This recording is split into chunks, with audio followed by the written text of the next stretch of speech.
I actually found out this morning that I was supposed to make some introductory remarks as well, so please bear with me if I'm not entirely prepared for this. I thought this was going to be purely a debate session, but nonetheless, thank you for inviting me. Just as a little disclaimer, or to be absolutely clear with you, our association does not just represent GDSs, but it also represents travel agents with what we call a high utilization of technology, meaning online travel agencies and online TMCs. So my members are Amadeus, Sabre, Travelport, as well as some of the big online travel brands that you all know: Expedia, lastminute.com, eBookers, eDreams, Apollo, and so on. I will try to keep it brief because, as I was telling Lars earlier, I can talk about these topics until the cows come home.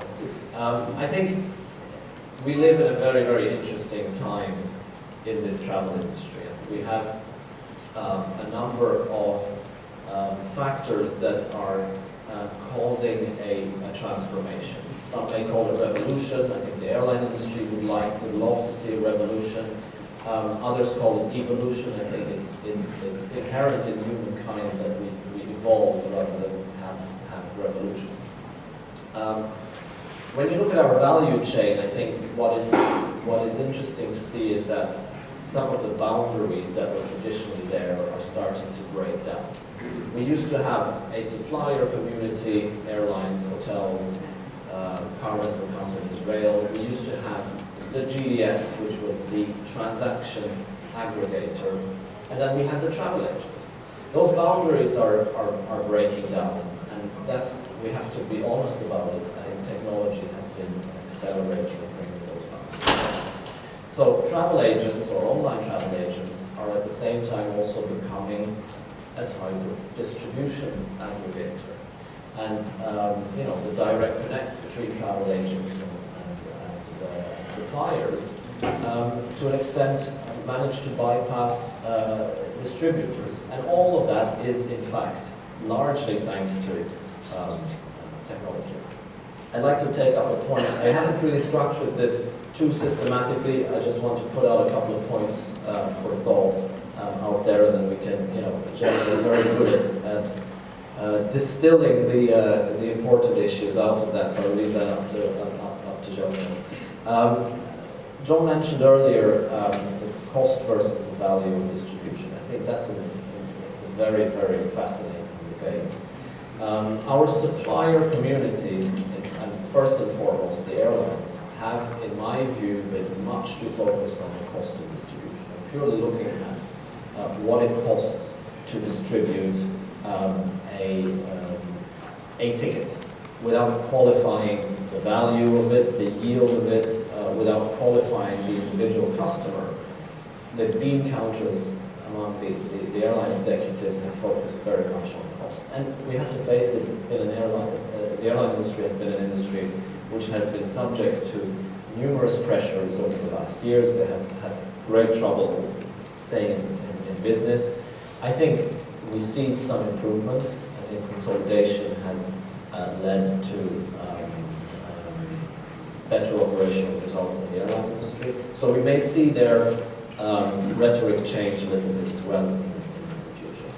What we always like to focus on is the value of distribution. What is the added value of bringing a specific customer in contact with a specific supplier? And just to give you an example, and I won't talk too much about NDC, but in the NDC discussion, there had been a lot of focus on the ancillary revenue derived, or the additional revenue derived from ancillary products such as seat assignments and speedy boarding and Wi-Fi and on board and extra luggage and so on and so forth. And I was at an event by Farologic. Some of you may know this company. They claim to have been one of the early adopters of the new NDC standard. And they were bandying about these massive amounts of additional revenue they claimed that ancillaries would bring. We were coming from $50 billion. Now the most recent number I saw was $130 billion a year across the airline industry. And I asked one simple question. I said, has anybody ever thought about how much of that revenue is actual incremental revenue? Because preceding the emergence of ancillaries, what the airlines have done is chop up the product and make it into a base product plus ancillaries. And or at least they claim, and in many cases I think it's true, the price of the base product has gone down. So whereas your ticket would cost 200 euros in the past, you've made it into 150 euros for the base fare, and then you're selling ancillaries for 30, and you say, I've made 30 euros extra revenue. No, you've made 20 euros less revenue. So nobody could answer the question how much is actually incremental revenue. So, this puts things a little bit in perspective. Another myth that's being created about our distribution channel, and I agree that with Jelko that the GDSs are definitely on your side. I think we're all on the same side here in trying to demonstrate the value of our distribution chain. One of the other myths is commoditization. The airlines are saying, you GDSs and travel agents, by focusing on schedule and price, have caused the airline product to commoditize, to be just about a seat to travel from A to B. I don't think that's right. The ones that have commoditized the airline product are the customers, because they demanded to go from A to B. And obviously, you have a diversification of customers. You have the customer that is purely focused on price. You have another group of customers that is purely focused on schedule, wants to be able to travel as efficiently as possible in relation to his or her time schedule. And then you have the value seeker, the business executive who needs to have a flat bed because he needs to be, when he arrives to Singapore at 6 a.m. in the morning, he needs to be in his office there at 8 and have an important meeting. So that diversification has come, it's a customer demand. And the commodity that many customers demand, we haven't created that commodity. It's the customers that have forced the airlines to provide value for money options for transportation. And I would even turn it around. The airlines always accuse us of commoditizing their product. I would turn this around. I think together we as a value chain have to an extent been the kingmakers of the airline industry of the 21st century.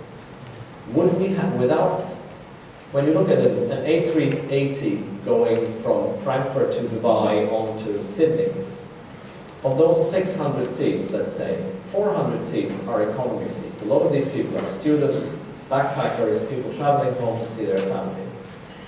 We are filling those seats. We're also, helping the airlines fill the premium seats. But we are filling the seats that actually help the airlines make a bulk of their revenue. So without commoditization, in a sense, we wouldn't have the airline industry that we have today, which starts to make money, by the way. And in fact, we probably wouldn't have many of the airlines that we do have today. Where would Emirates be without our distribution? And I think that, that value proposition, the value we have been bringing over the last decades, and we will continue to bring, needs to be highlighted. And I think together we need to become better at telling that very, very positive and important story.